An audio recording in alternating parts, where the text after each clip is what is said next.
Ba't ngayon po kayo nagsumbong? Ba't hindi ka nagsumbong noon sa amin? Nagsumbong na po ako mismong day po na nangyari sa akin yun. Sa amin?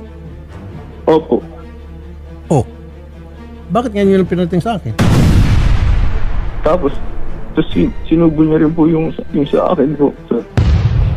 Tapos, hindi ko na po rin hindi ko na rin po nalabanan kasi nga po, sobrang hina ko po nun. Ang kaya ko na lang pong gawin yun. Hindi ko hawakan yung ari po niya. Ganun po yung nangyari. Ngayon, dahil nagsalita ako, gusto nyo pong sibakin nyo. Ako. I'm more than happy and willing to submit my resignation kung that's what you want. Gusto ko lang po ilabas itong sama ko ng loob. Na may naaping tao, tapos nagbibingi-bingihan tayo. Pasensya na po sumbungan po ako. Hindi po ako namimili ng taong nagsusumbong. It so happen, ang sinusumbong kasamahan natin, kailangan pakinggan ko rin. Si Ate Odette po yung nakausap po ni Talent po. Ayan. Sinamahan po mismo ni Ate Odette sa HR, lahat po. Ayun, in fairness naman kay Odette. Opo. Sinamahan po. Nagpasintabi tayo sa HR sa lahat ng mga taga TV5 pero tinatabla tayo. Ayun po. Opo. Sinamahan po ni Ate Odette, sir. Even sa barangay po, sa police po, sinamahan TV5, po natin. this is my request to you. Ayusin niyo po ito. Investigate. Mas maganda kung habang merong investigation itong si Cliff Ginko, suspendin niyo muna. Just like what you did to us nung panahon ng T3.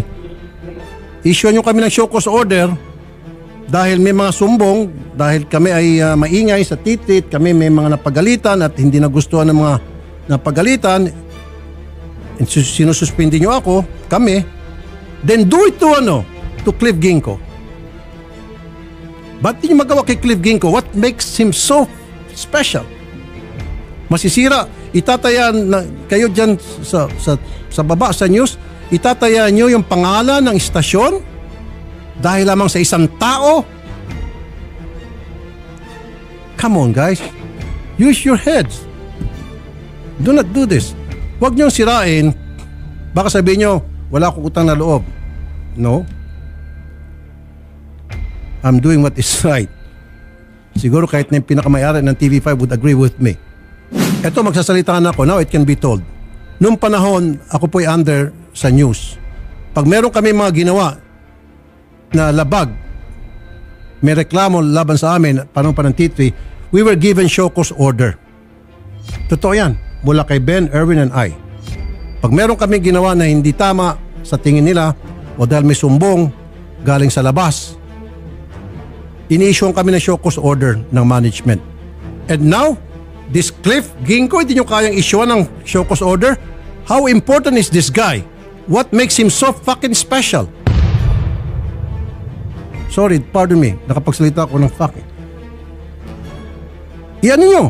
Suspindin nyo ako. Because of this, you want to suspend me? Suspend me!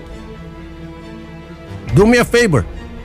Kaysa naman hindi kayo aksyon, araw-araw tayo mag-away dito. I'm not gonna allow this. Taong gobyerno na kasi ako And meron akong pinagsilbihan. At ang pinagsilbihan ko taong bayan. I have to choose. And I choose. And I'm choosing the taong bayan. People who voted for me. Kaya ako binoto ng tao dahil nagtitiwala sila na maging patas ako. Gagawin ko ang trabaho ko.